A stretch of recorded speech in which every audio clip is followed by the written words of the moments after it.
Welcome back to our ongoing examination of the life and teachings of Jesus as recorded by the Apostle Matthew in the Gospel of his name, the Gospel of Matthew.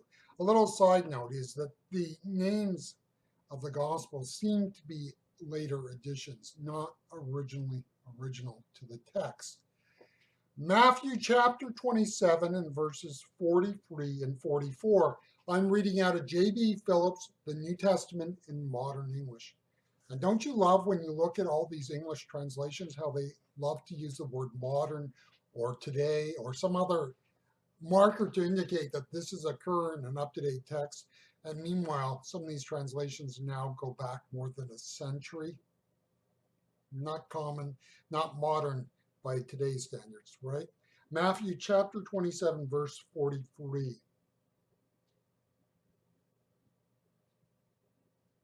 He trusted in God, let God rescue him if he wants to.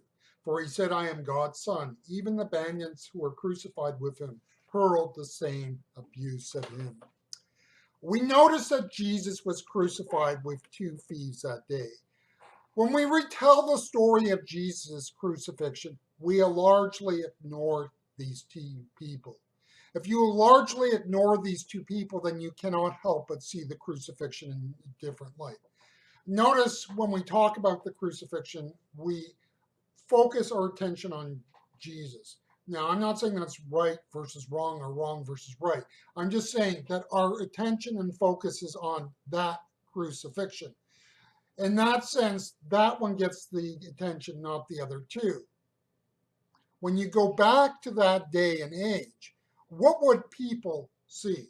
Would they be looking at the pre-crosses and going, oh, that one there must be really important, and these two are not?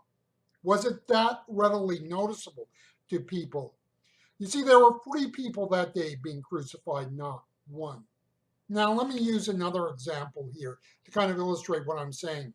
We talked about the Last Supper in the Gospel of Matthew being a Passover meal. We have said that there are records that post-date the New Testament, and some scholars have used those to reconstruct what the Passover meal of Jesus' day were. And the results are less than satisfactory because those records are much later. But the point is, we know that this was a Passover meal. We know that there is a measure of routine and normalcy about how a Passover meal was presented.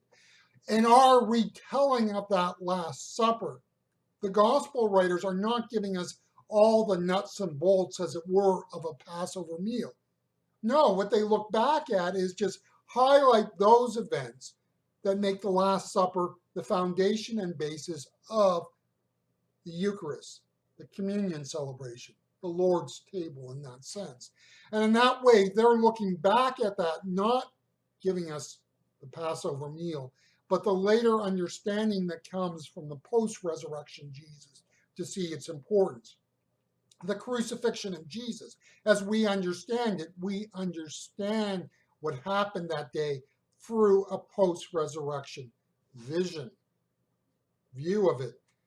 So that day there were 3 people being crucified, and to the average person, nothing particularly out of the ordinary. Just another day at Golgotha, a few more people strung up and crucified. The point we want to make is that for many people on that day, it was business as usual. People were routinely crucified. And point the fact that the people who were crucified alongside Jesus were probably destined to this before Jesus appeared before Pilate. The process we get that the sense that we get of the process that led to Jesus' crucifixion was somewhat of a rush job. That is, Caiaphas and his henchmen pushed Pilate to get this proceeding done that day. Now, as to whether that would have normally happened, maybe, maybe not. And I lean to the maybe not sort of thing. I think there would have not been the normal rush. Now, part of that, of course, is the desire of Caiaphas and his henchmen to get rid of Jesus, and part of it was the significance of the Passover weekend, as it were. And the crowds that day, seeing the condemned going to their fate, would be people who knew the other too. Now, if they were thieves, as we understand it, there were probably people cheering their crucifixion, you know, happy that these people were getting what they deserved. But in the midst of all of this, were there family there of the two others being crucified? Was there friends of those bemoaning and wailing and showing sorrow for what was transpiring that day? And in the midst of this, one of those thieves would find life and one would not. If we turn to Luke's account of the crucifixion, Luke chapter 23 and verses 32 to 43, we learn that one of the thieves turns to Jesus and finds hope in him. Now, as we look at the crucifixion narratives in the Gospels, we understand that several hours are covered in a relatively short space of time. Matthew ignores the fact that a thief comes and turns to Jesus. And I'm not saying that from Matthew's perspective, it's not doesn't have value. It just simply was not important in his narrative. He had to pick and choose what he was going to highlight, and he just chose to not include that. Now, if we were to take Matthew's account and Luke's account and put them side by side and make sense of it, what we get is the sense that initially both thieves were reviling Jesus, both cursing Jesus, both mocking Jesus. And as the crucifixion unfolds, that is, as they are on the cross and time begins to move on, the sense you get is that one of the thieves begins to see and realize that there's something unique and different about Jesus. This being Jerusalem, we have reason to believe that both these thieves were probably Jewish. And so maybe in and through his upbringing within the Jewish faith, one of the thieves knew his scripture or knew enough of it as he looked at Jesus and as the Spirit of God worked on him, and as he looked at Jesus and the Spirit of God worked on him, scriptures begin to bubble up. Maybe some of that long ago upbringing in the synagogue and time spent there listening to a rabbi, a teacher of the law, or even a Pharisee.